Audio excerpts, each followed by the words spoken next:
आई, इथे अशी का उभी आहेस तू?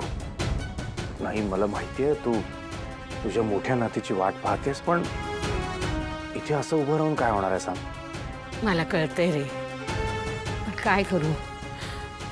आशा वेडी असते ना.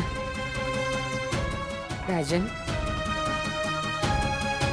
खरंच माझी मोठी नात येईल ना रे आज? आई नक्की येईल. गुरुजी म्हणालेत ना आपल्याला. मग झालं तर. हा, आता प्रश्न असा आहे की आपण तिला ओळखायचं कसं? नाही नाही राजन, मला त्याची चिंता अजिबात नाहीये.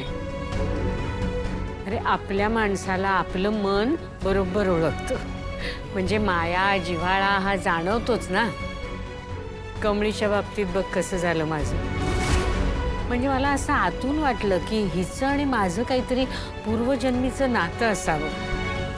काहीतरी नातं नाही, मागच्या जन्मी तीच माझी नात असणार बघ. राजन, मला अगदी मनापासून वाटतंय तुझी मुलगी सुद्धा कमळीसारखीच असेल. गोड, सोज्वळ. आई अगदी मनातलं बोललीस बघ.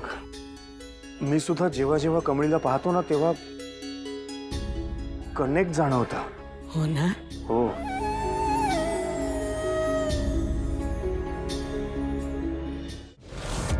माझी नात येणार असती तर एव्हाना यायला हवी होती.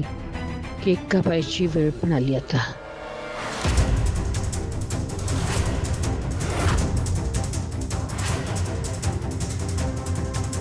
रुको, कौन चाहिए? मला अन्नपूर्णा मॅडमनी बोलवलंय. मला भेटायचंय त्यांना. ठीक, जा सकती हो.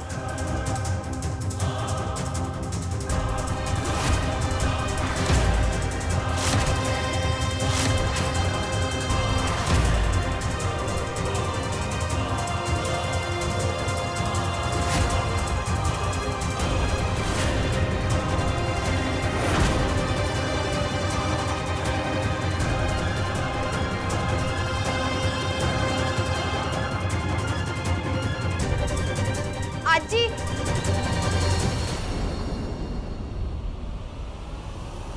बाळा, कोण आहेस का तू? मी ममतानाथ आश्रमातनं आलीये. मी ना माझ्या आईबाबांना शोधतेय. तुझे आई बाबा ना? पण मग तुझे आई बाबा इथे कसे असतील? पण मला असं समजलं होतं की ते इथेच राहतात. माझ्याकडे ना त्यांचा फोटो पण आहे. दाखव ना मला.